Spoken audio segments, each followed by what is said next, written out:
July 22nd, 1990. London sweltered under a summer heatwave. In the quiet suburb of Ealing, families enjoyed lazy Sunday afternoons, the gentle hum of lawnmowers a familiar suburban soundtrack. But as the sun began to set, casting long shadows across manicured lawns, a different, more sinister sound would soon break the peace. A sound that would signal the end of a life and the beginning of a mystery that would baffle detectives for years. This is the story of Baldev Singh Hoondle, a 54-year-old shopkeeper, a husband, a father of 6. Known in his community for his kindness and his ready smile, Baldev was the heart of the family business, the Hoondle supermarket on the Broadway. He had built a life from scratch, a testament to hard work and family values. On that fateful Sunday, he was closing up shop, just as he had done countless times before. But this time, he wouldn't be going home. The first sign that something was terribly wrong came from his wife, Preetam. Baldev was a man of routine. When he wasn't home by his usual time, a knot of unease began to tighten in her stomach. Phone calls to the shop went unanswered. As the minutes stretched into an hour, then 2, that unease blossomed into full-blown panic. A family member was sent to the shop, expecting to find Baldev delayed by a late customer or last-minute paperwork. Instead, they found a scene of unimaginable horror. Inside the familiar aisles of the Hoondle supermarket, the evening calm had been shattered. The back storeroom, usually a place of organized chaos, had been transformed into a crime scene. Baldev Hoondle lay on the floor. He had been brutally attacked, his life taken in a sudden, violent act. The till was empty. The motive seemed clear, a robbery gone tragically wrong.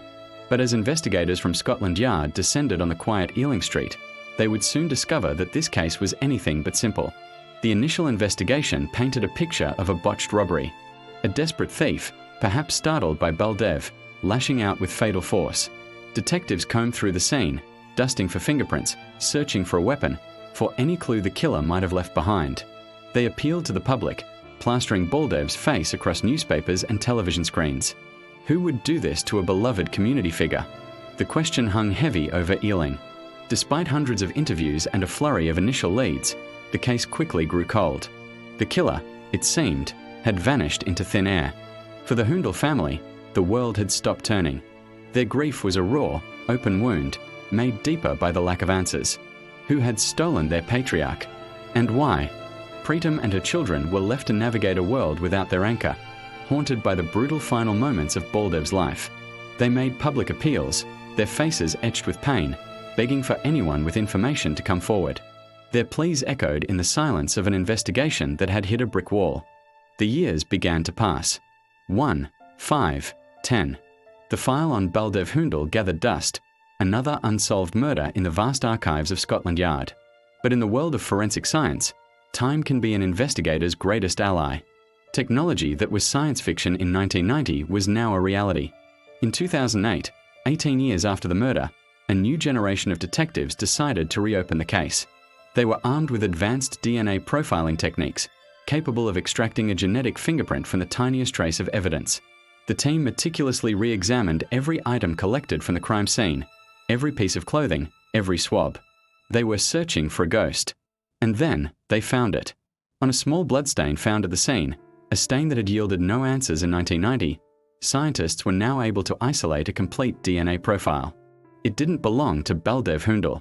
It belonged to his killer. The profile was run through the National DNA Database. Detectives held their breath. And then, a match. The name that came back was Stephen Tabb. He was 22 at the time of the murder, with a history of petty crime. In 1990, he was just another face in the crowd. In 2008, he was their prime suspect.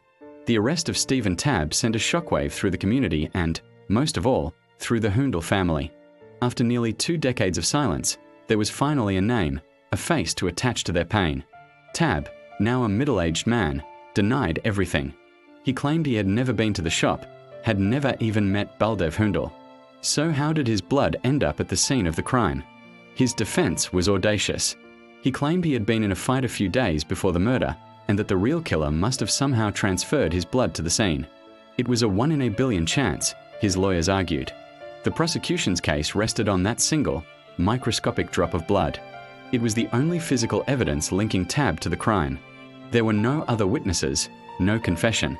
The jury was faced with a stark choice: believe in the power of forensic science, or believe in a fantastical story of billion-to-one coincidences.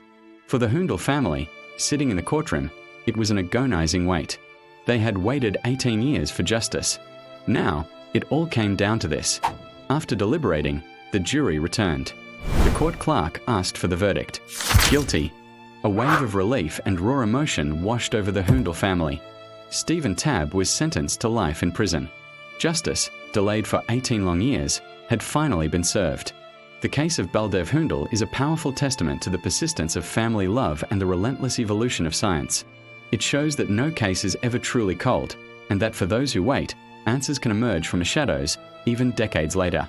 Baldev's memory is now honored not just as a victim, but as a symbol of a promise kept, a puzzle solved, and a family's unwavering quest for truth. Thank you for watching. If you found this story compelling, please consider liking this video and subscribing to our channel for more true stories that deserve to be told. We'll see you next time.